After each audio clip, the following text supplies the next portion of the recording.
ஹனுமான், யார் இவன்? இவன் என் மகன் மச்சவல்லபன். உங்கள் மகனா? ஆம் தம்பி லட்சுமணா, என் வேர்வையில் இருந்து பிறந்த என் மகன். பிரபு, இவன் நம்மோடு இணைந்து விட்டால் நமது சேனையின் பலம் பன்மடங்கு அதிகரித்து விடும். பிரபு, இவரை அழைத்து சென்று விடாதீர்கள். இவர் பாதாள உலகத்திலேயே இருக்கட்டும். ஹனுமான், உன் மகனின் கட்டை அவிழ்த்து விடு.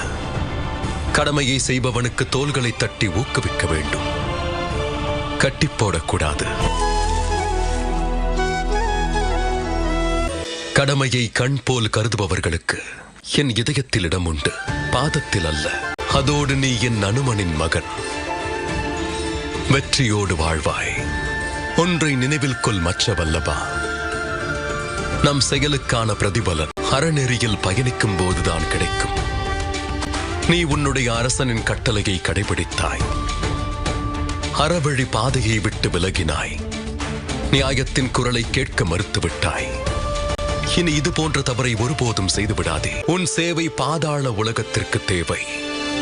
எனக்கு என் அனுமன் இருக்கிறான். உன் தந்தையிடம் ஆசி பெற்றுக்கொள்.